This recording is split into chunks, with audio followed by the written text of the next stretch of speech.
Bienvenidos de nuevo a Negocios Televisión, bienvenidos a las noticias del día. Miramos a la actualidad, a las últimas horas y empezamos fijándonos en la presidenta de la Comisión Europea, Ursula von der Leyen. Viajará a Chipre esta semana mientras el bloque explora un posible corredor humanitario a través de la isla mediterránea para apoyar a la población de Gaza. Es lo que ha dicho su portavoz este miércoles. Dice: nuestros esfuerzos se centran en garantizar que podemos proporcionar ayuda a los palestinos. Es lo que ha dicho el portavoz a los periodistas, añadiendo que todos esperan que la apertura de este corredor se produzca muy pronto. En Nicosia, un portavoz del gobierno afirmó que este viernes va a visitar, junto con el presidente chipriota, infraestructuras relacionadas con algunas fases del plan. Chipre, situado a unos 370 kilómetros al noroeste de Gaza, es el Estado miembro de la Unión Europea más cercano a la región. Ha hecho campaña durante meses para la creación de una ruta marítima sostenida y de un solo sentido que lleve la ayuda directamente al enclave.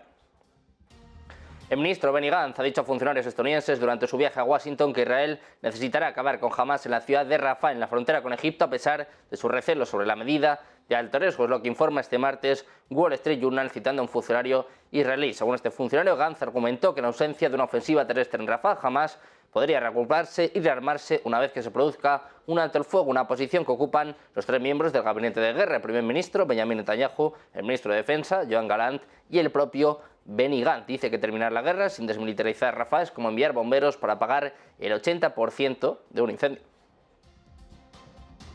Un día más miramos al Mar Rojo. El carguero True Confidence aparentemente ha sido abandonado después de que un ataque hutí en el Mar Rojo haya alcanzado este carguero. 3 marineros del barco están desaparecidos frente a Yemen y otros 4 han resultado heridos por quemaduras. Se habla ya de 2 fallecidos. Según se informa, el True Confidence navegaba bajo la bandera de Barbados. El barco fue alcanzado por un misil disparado por los hutíes, que por cierto ya han reclamado la autoría de este incidente. El misil impactó este barco a 50 millas náuticas al suroeste de Adén, en Yemen. Aún no hay noticias sobre los 20 miembros de la tripulación del barco True Confidence y 3 de sus guardias. El barco es propiedad de una compañía griega y no tiene ninguna conexión con Estados Unidos. El barco está siendo arrastrado por las olas y el fuego arde en su cubierta. Los hutíes han hundido un carguero alcanzado por un misil, provocando de momento hasta 2 fallecidos y un incendio a bordo.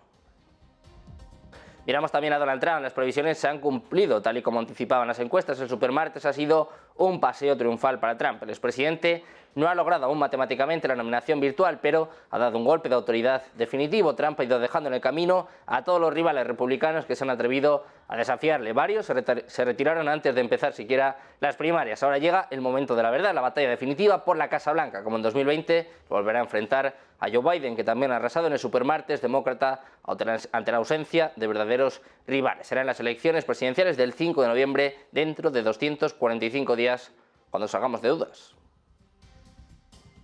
Miramos también a Nikki Haley, la embajadora de Estados Unidos ante la ONU. Planea poner fin a su campaña presidencial este miércoles. Ya la ha confirmado, una información que anticipaba Wall Street Journal, una decisión que asegura que Donald Trump gana la nominación republicana y se enfrenta de nuevo al presidente demócrata Joe Biden en las elecciones de noviembre. La salida de Haley allana el camino a Trump para centrarse en su probable repetición del duelo con Biden en noviembre. El expresidente va camino de conseguir los 1.215 delegados necesarios para obtener la candidatura republicana este mismo mes. Miramos al líder republicano del Senado de Estados Unidos, Mitch McConnell, respalda a Donald Trump en las elecciones presidenciales de 2024. Es lo que informan este miércoles tanto Washington Post como otros medios de comunicación estadounidenses, citando una declaración del propio líder. Dice McConnell: está muy claro que el expresidente Trump se ha ganado el apoyo necesario de los votantes republicanos para ser nuestro candidato a presidente de los Estados Unidos. Es lo que dijo McConnell, citado por Washington Post. Decía: no debería sorprendernos que como candidato cuente con mi apoyo. Miramos ahora a Alemania. En una medida que llamó la atención de observadores nacionales e internacionales, la Cancillería Federal alemana ejecutó hoy un simulacro de emergencia inesperado, trasladando sus operaciones a una sede alternativa secreta. Este ejercicio, supuestamente llevado a cabo sin ninguna amenaza específica que impulsara la acción, implicó la evacuación integral de la sede del gobierno, una prueba exhaustiva de coordinación interinstitucional y una evaluación de la infraestructura tecnológica necesaria para tal movimiento. El ejercicio tenía como objetivo probar la preparación del gobierno alemán para operar desde un lugar no revelado en caso de una emergencia. Las autoridades practicaron el proceso de evacuación, asegurando que todo el personal esencial pudiera ser trasladado de manera rápida y eficiente. Este simulacro también puso a prueba la funcionalidad de las instalaciones técnicas y la interacción entre diferentes autoridades, destacando la importancia de una comunicación fluida y capacidades operativas en escenarios de crisis. El portavoz de la Cancillería destacaba que se trataba de una medida de precaución rutinaria que no estaba motivada por ninguna amenaza o preocupación inmediata. Desde Alemania, también del ministro francés de Asuntos Exteriores, Stéphane Sejourne, ha justificado que el presidente Emmanuel Macron no excluyera el envío de tropas europeas a Ucrania. Dice que es para mantener una ambigüedad estratégica de cara a Rusia, pero hizo hincapié en que ni se ha superado ni se superará el umbral de la beligerancia. En una entrevista al canal LCI quiso aclarar la posición de Francia con sus aliados después de las discrepancias publicadas por muchos dirigentes a raíz de lo dicho por Macron el pasado 26 de febrero. Decía Sejourne, el marco es muy claro. Dice que precisa sobre todo que consiste en hacer fracasar a Rusia sin hacer la guerra a Rusia.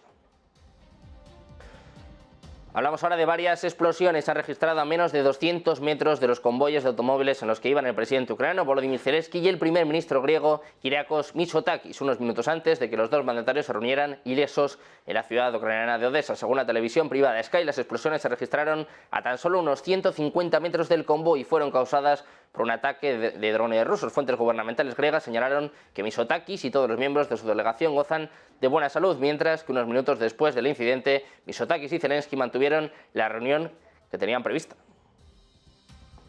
El presidente ucraniano ha informado de que ha habido muertos y heridos en el ataque ruso con drones. Decía Zelensky, hoy hemos visto este ataque, sé que hubo víctimas, hay muertos y heridos, es lo que adelantaba el presidente ucraniano sin dar más detalles durante una rueda de prensa conjunta con el primer ministro griego, Mitsotakis, que ha contado que se encontraban visitando las instalaciones portuarias de Odesa en el momento de los ataques. Decía, al final de la visita escuchamos una sirena antiaérea y fuertes explosiones cerca de nosotros, es lo que recalca el primer ministro griego. Dice, entendemos que esta guerra afecta a todos y no perdona a nadie. Es lo que cuenta después de haber participado junto a Zelensky en un acto de homenaje a las 12 víctimas mortales, entre ellas 5 menores de edad del reciente ataque ruso del pasado fin de semana sobre una zona residencial de Odesa. La reacción por parte de la Unión Europea. El presidente del Consejo Europeo, Charles Michel, y la presidenta de la Comisión Europea, Ursula von der Leyen, han denunciado este miércoles el ataque ruso con drones contra Odesa mientras visitaba la ciudad del presidente ucraniano Volodymyr Zelensky y el primer ministro griego Kyriakos Mitsotakis. Los dirigentes comunitarios han señalado en sendos mensajes en redes sociales su denuncia del episodio, que en palabras de Michel es otra señal de las tácticas cobardes de Rusia en su guerra de agresión contra Ucrania. El ataque a Odesa, mientras tenía lugar la visita del líder griego, es un acto reprobable y está por debajo incluso de los estándares del Kremlin. Es lo que señala el presidente del Consejo Europeo, que ha reiterado que la Unión Europea no dudará en apoyar a Ucrania. Por su lado, la líder del Ejecutivo Europeo ha expresado su condena al vil ataque ruso contra Odesa, mientras el dirigente ucraniano y heleno realizaban una visita. Dice von der Leyen, nadie se deja intimidar por este nuevo intento de terror, desde luego, ni los dos líderes sobre el terreno, ni el valiente pueblo de Ucrania, es lo que asegura Ursula von der Leyen. Por su parte, las Fuerzas Armadas de Rusia aseguraron que destruyeron hoy un hangar en Odesa, donde se preparaban para el lanzamiento drones navales ucranianos a la misma hora en que el presidente de Ucrania, Volodymyr Zelensky, y el primer ministro griego estaban reunidos en la ciudad portuaria. Dice, a eso de las 11:40 hora de Moscú, las Fuerzas Armadas de Rusia lanzaron un ataque de misiles de alta precisión contra un hangar en la zona industrial portuaria de Odesa, en el que se preparaban los drones navales del ejército ucraniano, es lo que ha señalado el Ministerio de Defensa en Telegram. Según el mando ruso, el objetivo del ataque fue alcanzado y destruido. Miramos también a más tensiones en el Mar Negro. Un caza ruso Su-30 interceptado este miércoles, un avión espía y 2 cazas británicos sobre el Mar Negro que cambiaron de rumbo tras el acercamiento de la aeronave rusa. Es lo que ha informado en un comunicado el Ministerio de Defensa de Rusia. Dice, un caza Su-30 de la Unidad de Guardia de la Defensa Antiaérea rusa alzó el vuelo para evitar una violación de la frontera estatal de Rusia. La tripulación identificó los objetivos aéreos como un avión espía y de lucha radioeléctrica RC-135 y 2 cazas polivalentes Tipun de la Fuerza Aérea de Reino Unido, es lo que ha indicado Defensa en un comunicado. Según ese departamento, ante la cercanía del caza ruso, los aviones militares extranjeros cambiaron de rumbo, se alejaron de la frontera de Rusia. Un nuevo incidente después de que ayer 3 aviones franceses fueran interceptados en el mismo punto. Hoy un caza ruso interceptado, un avión espía y 2 cazas británicos en el Mar Negro. Siguen las tensiones, también las provocaciones por parte de Occidente. Precisamente en esta línea habla Dmitry Peskov, dice que los países occidentales están jugando con fuego cuando se discute la opción de enviar sus tropas a Ucrania. Es lo que afirma el portavoz presidencial ruso, que ha calificado de peligroso el hecho mismo de que el presidente francés Emmanuel Macron mencionara esta idea. Peskov dijo que Moscú está escuchando muchas declaraciones contradictorias de Occidente sobre el envío de tropas de la OTAN a Ucrania, pero el hecho mismo de esta discusión es peligrosa. Dice Peskov, todos están jugando con fuego. Añadió que junto con las discusiones de los oficiales alemanes sobre los ataques a Rusia, todo esto conduce a una mayor degradación de la situación. Dice Peskov, por supuesto se trata de un comportamiento extremadamente irresponsable. Las autoridades rusas han alertado este miércoles de las posibles consecuencias de un despliegue de equipos nucleares estadounidenses en el norte de Europa y ha asegurado que serán considerados objetivos legítimos en caso de confrontación entre Rusia y la OTAN. Al unirse a la alianza, Finlandia dijo que participaría en la operación de apoyo y planificación nuclear de la OTAN. Sin embargo, decía que no se iban a permitir armas nucleares en suelo finlandés. La portavoz del Ministerio de Exteriores del país, María Zaharova, ha indicado que no es necesario ser un estratega militar para comprender que esto supondría una fuente directa de amenaza para Rusia. Dice, naturalmente, serán incluidos de forma inevitable en la lista de objetivos legítimos en diferentes escenarios de colisión directa. Por su parte, Dmitry Peskov ha mostrado la preocupación de Moscú por el giro hacia occidente de Finlandia, uno de los últimos países en ingresar en la OTAN. El primer ministro finlandés ha reconocido que el gobierno estudiará después del verano si el país varía su posición neutral mantenida hasta ahora y permite el tránsito de armas nucleares por su territorio si así lo pidiera algún país aliado. En este momento, la legislación finlandesa prohíbe la importación, fabricación y almacenamiento de armamento nuclear en el país. Finlandia no ha tomado, por tanto, una decisión, pero Peskov ha advertido hoy a Helsinki de que si da ese paso se convertirían para Rusia en un objetivo legítimo de diferentes escenarios de colisión directa. Esta misma semana el gobierno ruso ha confirmado el refuerzo de sus tropas en la frontera que comparten Rusia y Finlandia.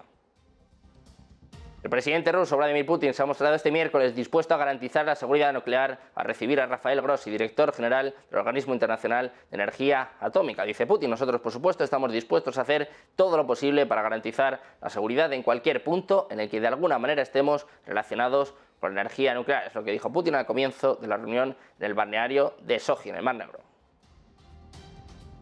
Por su parte, Rusia se ha mostrado hoy abierta a ayudar a la región de Transnistria, cuyos diputados se dirigieron la semana pasada a Moscú ante las presiones de Chisinau, que apostó hasta el último minuto por el diálogo político como vía para arreglar dicho conflicto. Decía Peskov, las personas que están en Transnistria viven en condiciones muy duras. Por supuesto, necesitan ayuda. Rusia está abierta a esa ayuda, pero preferimos hasta el último minuto resolver cualquier problema mediante el diálogo político. Es lo que ha dicho durante una conferencia con estudiantes, admitiendo que la situación entre Transnistria, territorio poblado mayoritariamente por eslavos, y Moldavia está lejos de ser predecible, tranquila, dice Peskov. Allí vive gente que en gran medida no está de acuerdo con lo que hacen las autoridades en Chisinau. Por supuesto, esperamos que las autoridades moldavas tengan en cuenta la opinión de la gente. También expresó su confianza en que Moldavia no siga los consejos de ninguna potencia ajena a la región y que no escoja la senda de la confrontación y la represión del pueblo, porque advierte, dice, esto desembocará en una catástrofe. Denunció que el vacilo de la rusofobia se está multiplicando en Moldavia.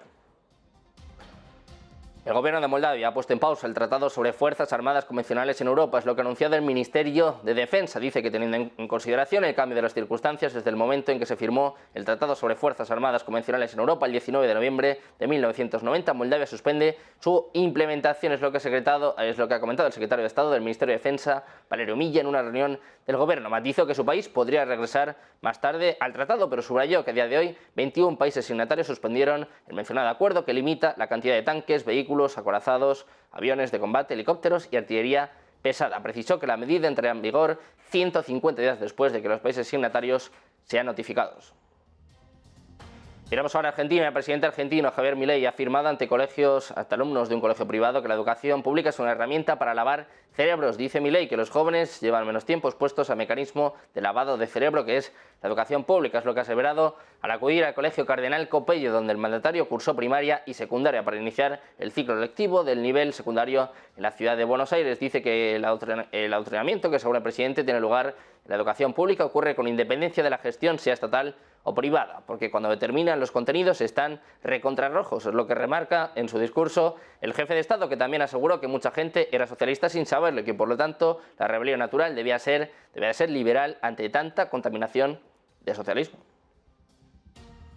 Nos fijamos ahora en México. Un grupo de normalistas de Ayotzinapa, los estudiantes compañeros de los 43 jóvenes desaparecidos hace casi 10 años en la ciudad de Iguala, en Guerrero, han derribado en la mañana de este miércoles una de las puertas del Palacio Nacional, la residencia del presidente y el centro simbólico del poder ejecutivo. Los manifestantes, que pretenden así presionar al gobierno para que Andrés Manuel López Obrador se reúna con ellos e intentar destrabar la investigación sobre el secuestro de los 43 alumnos, han utilizado una furgoneta de la Comisión Federal de Electricidad que se encontraba aparcada en la calle como ariete para echar el portón abajo. Los estudiantes han roto las ventanas del vehículo, retirado el freno de mano y empujado el coche una y otra vez hasta que la puerta de madera ha cedido. En el interior del Palacio Nacional se encuentra López Obrador, que como cada día ha comparecido ante la prensa en su popular mañanera. En el momento en el que los jóvenes han intentado irrumpir en el edificio, el presidente todavía estaba en directo.